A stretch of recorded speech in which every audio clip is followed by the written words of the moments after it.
They say Filipinos aren't meant for basketball. I say let's prove them wrong. Many Filipinos think they can't make it in the big league. Though just like you, I was an underdog. But with heart and dedication, you can beat them all. Experience the games like no other. Catch the action live with Arena Plus and get rewarded with excitement. Push your passion to play. Plus more with Arena Plus.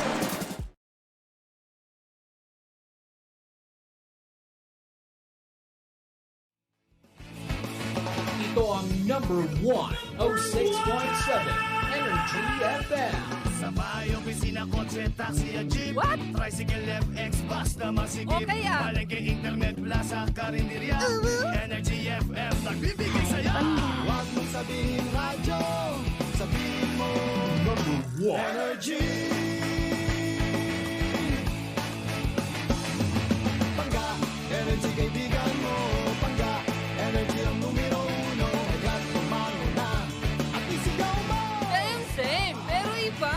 Huwag mong sabihin radyo, sabihin mo Energy. Ay, nako, Mare! Yes, Mars! Talaga nga naman to the highest level. I'm so excited. I just can't hide it because it's another day of the week. It's Yes. Monday, di ba? Kaya nga naman para tayo ituloy-tuloy na mag-on the go. Naku, kailangan nating uminom ng MX3 capsules. Ano bang meron sa MX3 capsule, Mara? Well, bukod sa ito ay low in sodium, fat-free at cholesterol-free. Nagtataglay ito ng alpha, beta, gamma nutrients na may antioxidants and anti-inflammatory properties. Mara, ito yung MX3 product na dumaan sa state-of-the-art ISO-certified na planta at masusing pinag-aralan ng mga highly trained pharmacists at microbiologists. Correct! Kaya nga naman, hindi ka taka-taka na umani sila ng iba't ibang awards mula sa iba't ibang parte ng mundo dahil ito'y proudly Philippine-made. Kaya naman, Mari, kung merong katanungan din ng ating mga pangga, bisitahin muna ang website ng mx3ph.com. O di naman kayo tumawag sa kanilang hotline sa 0918-8888-693. Cheers, miss! Gabaklita! With Tita Cora and Kapitana Sisa. Same, pero iba! We are number 106.7 Energy FM. Pangga, wag mong sabihing radyo. Sabihin mo! Yan! At syempre sa lahat pa rin po ng ating mga pangga na patuloy na nakatutok sa atin. Ayan, sa ating mga drivers, papamon drivers, sa ating mong nagtitinda sa mga karinderya, Yes. sa mga naglalako ng laman, charot. Laman sa palengke. Oh, yung mga matador. Oo. Hi po, yung mga taong palengke. I miss you guys. At saka, Mare, yung mga yung mga kaka-open lang Oo. na mga store nila sa mga malls. Antara. Oo, in fairness, Yes. marami na nakatutok sa atin. There's mga nanonood via our online platforms. Hello po sa I'm so happy you're back. Oh, thank you. How's the farm? Wow! Kalabaw. gamit na naman. Si Puti. Nakakaloka. Uy, pero bago ang lahat, pasalamatan lang natin, of course, ang lahat ng mga nakilahok, nakisaya sa atin. Yes. Over the weekend para sa ating second Grand OD. Wow, grand. Oh, diba? One-day league volleyball tournament na ginanap dyan sa may B-Back Court, dyan sa may Pandakan, Maynila. Hindi ba? Hello pa rin po sa inyong lahat dyan. Of course, pasalamatan din natin ang buong araw na nag-serve ng masasarap na pagkain ng Clara Olay, di ba? Yes! Talagang- Ang MX3, nakasama din natin Correct. dyan, Mare. At buong araw din silang nagpakape at talagang napabilib ang lahat ng players mula umaga hanggang gabi, o diba? Mare, sobrang successful ng event natin last Saturday. Correct, hindi ba? Tingin mo Siyempre, ba mauulit pa ito? Mukhang maulit to next year na mas Nako! bongga. Diba? Siyempre, makakalimutan din ba natin dyan Oh. ang Arena Plus at ang Bingo Plus. Yes. Maraming salamat po sa pag-unlock. At syempre, maraming salamat sa cameo role mo doon. Cameo role. Sabi ng bakla. Mare, ano, gagora ka ba? Oo, Oo. magpapakita ako. Literal, di ba? Cameo role ang ginawa. Tapos bigla na wala sa paligid ko.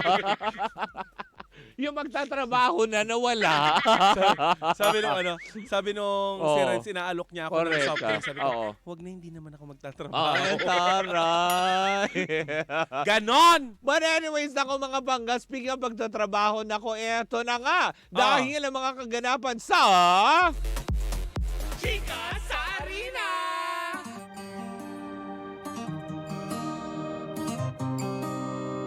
Gusto ko yung baling-baling yung diba? leg. Yung mga ganong aspeto. Yung alive na alive ka pa rin, diba? Kahit masabihin mong 15 hours tinagal yung laro. Alauna na kayo natapos, ano? Oo, alauna na kami na nakauwi kasi syempre after, actually yung game parang 11 plus. Yung syempre lumapang muna ang mga akla. Dahil wala na mga enerhiya. Oo. Edi mga alauna na kami nagpulasan, di ba? Kamusta naman yun? Opo. Pero ang saya-saya, it's all worth it, di ba? Yung ODL na ginanap. Maraming salamat of course sa Arena Plus and Ay, sa Mare, Bingo palakpakan Plus. nga natin yung yung barangay officials. Oo. 'Di ba na nakita ko, alam mo, sobrang Oo. busy nila sa baba Oo. para panatilihin ang kaayusan sa mismong event. Sa katatawag ng mga players, sa mga nakaharang ng mga Sasakyan. sasakyan. 'Di ba yung mga ganong aspeto. Pero nako, eto na Mare, dahil nga naman para sa ating chika sa Arena for today ay hatid sa atin ang Arena Plus, astig sa sports. Talaga nga naman malungkot na umuwi last Friday ang 14,668 na katao. Wow, Binilang. Sorry to be exact. Ganyan tayo talaga. Specific. Dahil? Diba? Yan lang naman ang bilang noong nakaraang Biyernes mga nanood sa Smart Araneta Coliseum para sa Game 6 na ginanap at laban ng Ginebra San Miguel at ng Talk and Text para sa ating 49 season ng Governor's Cup ng PBA. Hindi naman talaga 14,000 yun talaga. May mga taga-support, may supporters din naman ng Talk and Text dito. Kaya lang, yes. majority ay nalungkot dahil inaasahan nga nila na dapat ay magkakaroon ng Game 7 kahapon.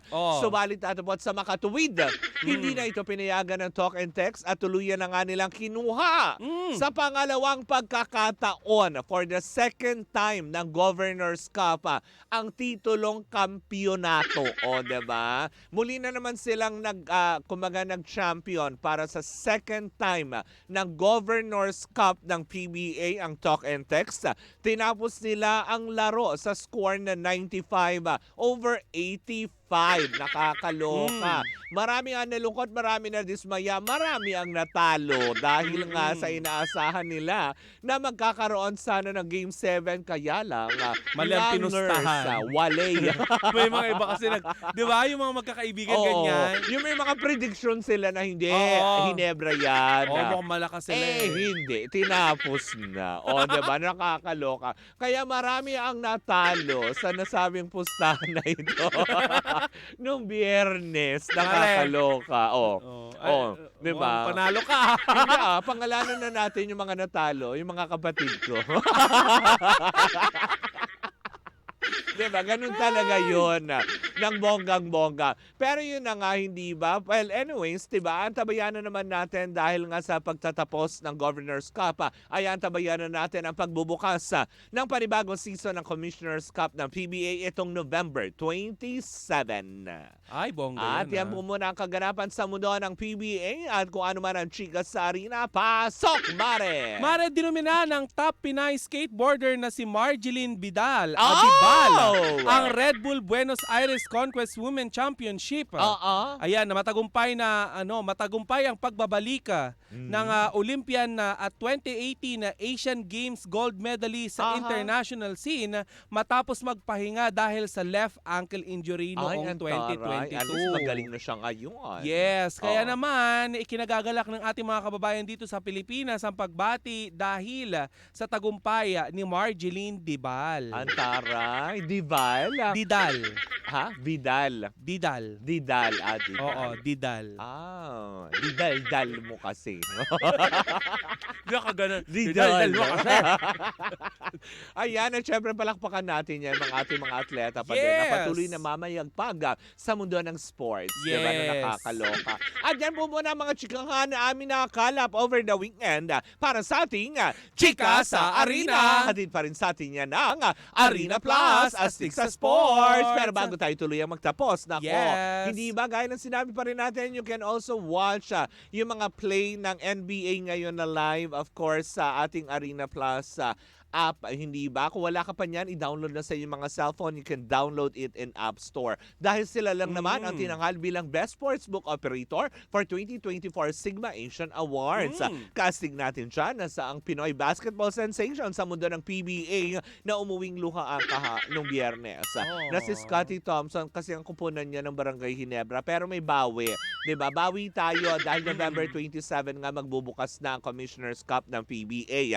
At syempre, ang Pinoy Pride na umaariba sa mundo ng NBA, ang phenomenal basketball star na si Jordan Clarkson at ang papa nating lahat, hindi si Papa Papa P. Jackson, kung hindi si Papa Austin Taylor Reeves, diba? Kaya naman pangkapaalala, gaming is for 21 years old and above only. Keep it fun. Game responsibly na nakakaloka. At dyan na nga, natatapos ang lahat. Goodbye, ganon.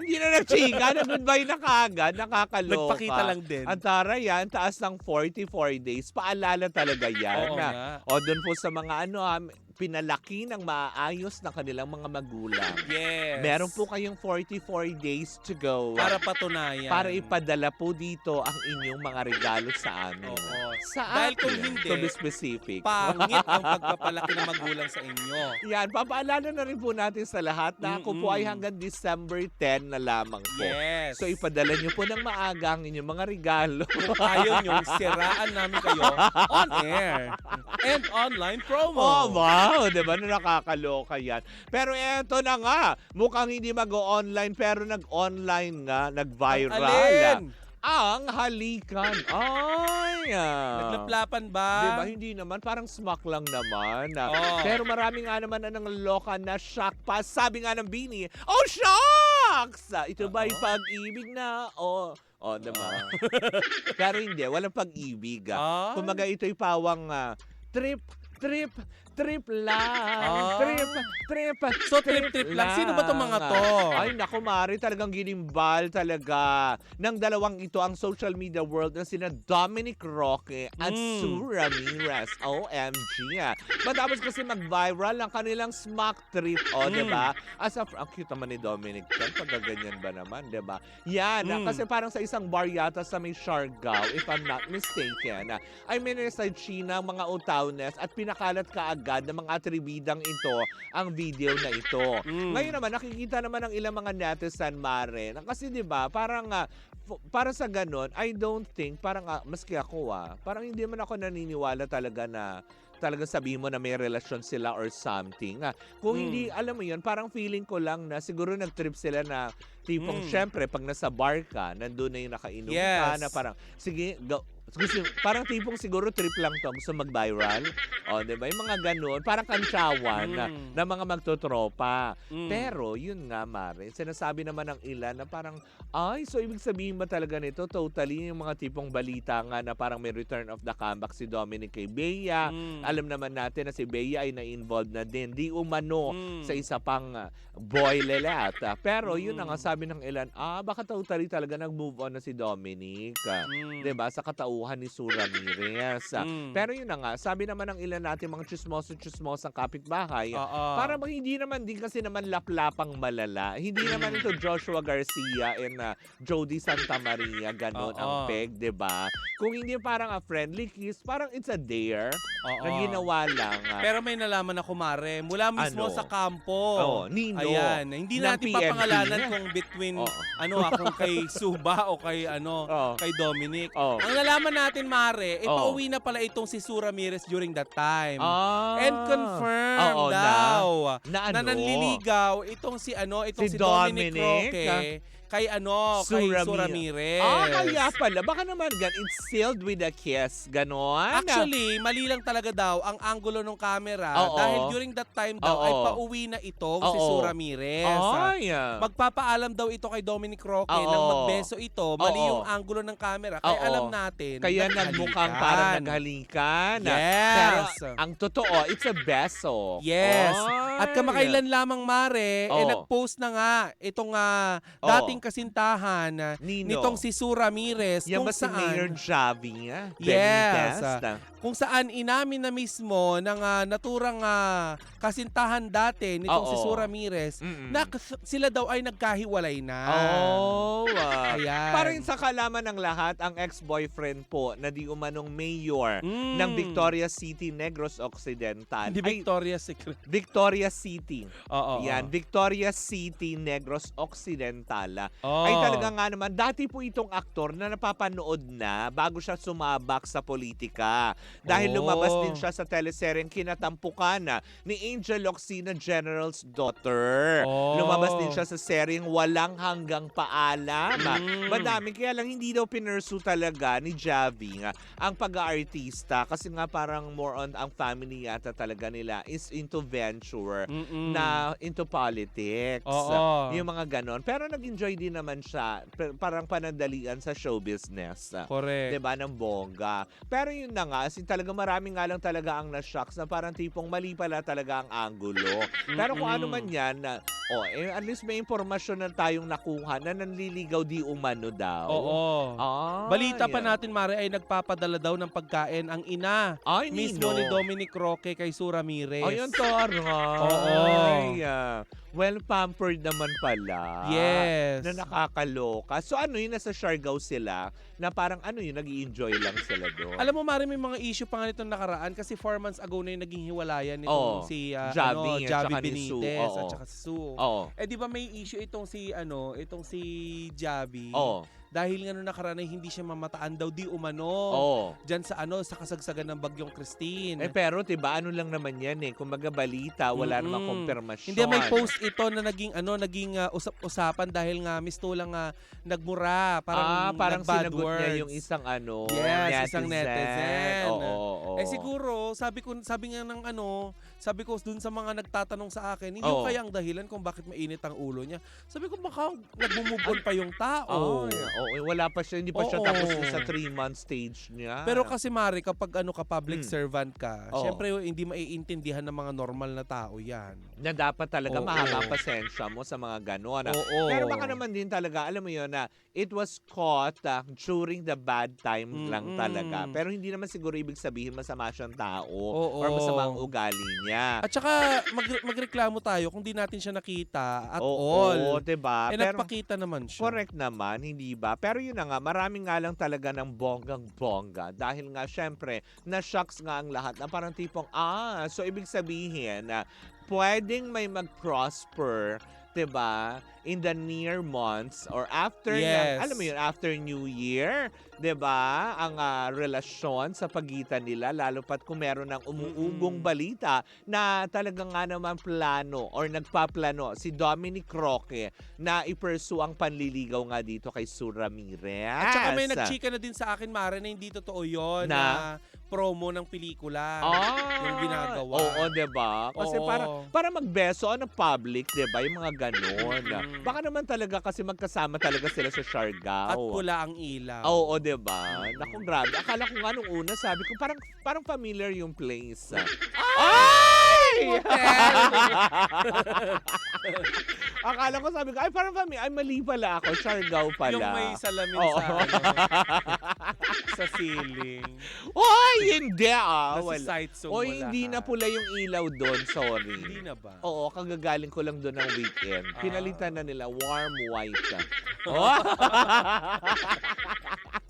Hello po sa ating mga kapatid dyan sa Sogo. Correct, diba? Hello po sa inyong lahat dyan. At syempre, ayan, kung ano man ang kakainatan, wala naman sigurong masama. Dahil both single naman na sila. At wala rin naman din sila mga karelasyon na dapat maagrabyado.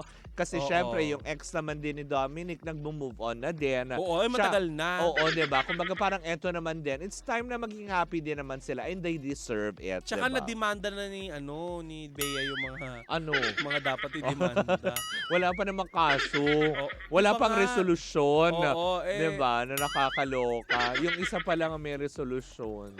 Diba? Ang hirap nun, Mare, no? Kasi, biruin mo, naka-move on ka na dun sa Oo. hiwalayan nyo ng partner mo. Oo. Pero hindi pa natatapos yung isinampa mo na bugso ng damdamin Correct. mo. Kung ikaw ay, broken-hearted. Feeling ko naman hindi naman na siguro yun. Parang Hindi na wala na. itutuloy. Oo. Kasi 'di ba, kumbaga parang masaya na siya ulit eh. Mm. Kaya to Dominic and to Sue, kung ano man ang gusto nyong gawin, na gawin nyo hanggat masaya kayo, 'di ba? Ganun lang yun. Ano Maging ba masaya ang na lang magiging tayo. magiging pangalan kapag Dominic at saka Sudu? Dosu. Ganon.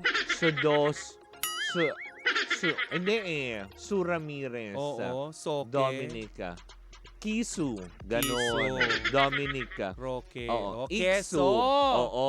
Keso. Taray. Gumawa tayo ng hashtag Oo. nila. Hashtag diba? Keso. Hindi, ang ganda naman kasi talaga ni Sura Ramirez. In fairness, diba? O sino ba namang hindi mahuhumaling sa ganda Ako. niya? Ikaw ba nahuhumaling ka? As friend, tropa, ganyan. Oo. Totropahin lang. Oo, hindi mo Diba? aanuhin. Si Dominic, jojowain. Oo. Diba? Dominic, diba? Mga ganyan. Minsan mabeso man lang si Dominic. Diba? Yung mga ganyang aspect. Ochoa. Ha? Ochoa. O lahat ng Dominic, gwapo. Gwapo. Diba? Mm. Hoy, may maganda rin. Sino? Yung anak ni Gretchen Barreto, Dominic yung Yes. pangalan. Mag-iisip ka sana ng pangalan, ano? Oo. Yung pangalan ni Dominic yun. Diba? But anyways, bago pa mapunta at kung ano naman ang mapag-usapan, tapusin na natin ang tsikahan na ito. Yes. Anyways, mga sa aming pagbabalik, mamimigay naman tayo ng 500 pesos mula sa Bingo Plus, diba? Grabe, hindi pa natapos nung Saturday pamimigay natin. Patuloy natin pamimigay ang pa-premyo at magbibigay ng kasiyahan sa ating mga pangga. Well, anyways, mga pangga, ako po si Kapitana Sisa. Ako naman po yung Tita Cora. And we are still same pero iba. Tuloy-tuloy pa rin po ang ating tugtugan. Siyempre, dito po lamang yan sa number 106.7 Energy FM. Pangga, wag mong sabihing radyo. Sabihin mo!